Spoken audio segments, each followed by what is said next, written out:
Most people think the financial system is neutral. Work hard, earn money, save, invest a little, and eventually you'll be fine. But what if the game was never structured for you to win big in the first place? Not because someone is personally against you, not because of a secret conspiracy, but because the system is built around stability, consumption, and control, not individual wealth creation. Look closely at how money flows.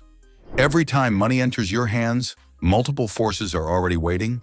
Taxes reduce it before you fully control it. Inflation slowly reduces its purchasing power every year. The moment you spend it, it flows back into corporations, banks, and institutions that understand how to multiply it. The system is designed to keep money moving, and usually upward. Inflation is one of the clearest examples.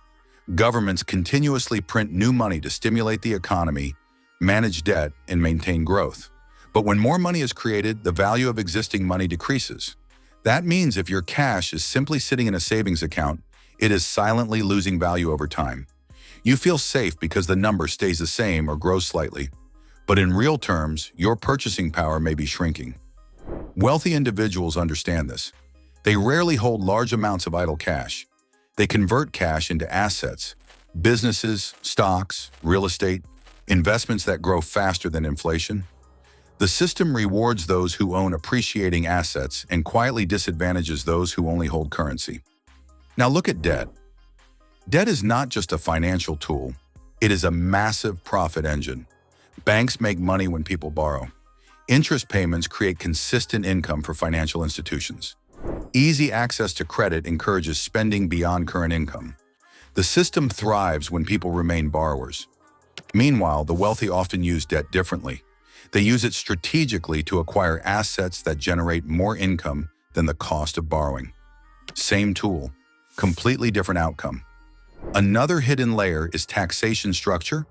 In many economies, earned income is taxed heavily, while certain types of investment income, capital gains, and business deductions receive more favorable treatment. The system rewards capital more than labor. Then there is consumption psychology. Advertising is not random. It is engineered. Companies invest billions into understanding human behavior, emotions, and impulses. You are constantly encouraged to upgrade, subscribe, finance, and replace. Satisfaction is kept temporary on purpose. The faster you consume, the faster money cycles back into corporate hands. Ownership, on the other hand, is rarely marketed with the same intensity. Very few advertisements tell you to buy index funds, acquire equity, or build cash-flowing assets. None of this means success is impossible. It simply means the default settings of the system do not automatically create wealth for the average participant. If you follow the natural flow, earn, spend, borrow, repeat, you will likely remain financially average. To build wealth, you must step outside that flow. You must learn how money is created. You must understand how inflation works. You must shift from being primarily a consumer to becoming an owner. You must make your money generate more money. Wealth is not about fighting the system. It is about understanding it well enough to position yourself differently within it. The system was built to maintain economic movement and stability. It functions efficiently when most people consume and a smaller percentage own productive assets. Once you recognize that structure, your decisions begin to change. Instead of asking how to earn slightly more, you start asking how to own more. Instead of storing cash long-term, you deploy it strategically. Instead of financing liabilities, you finance assets.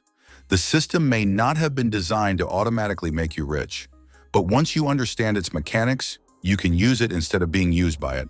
And that shift in awareness is where real wealth begins.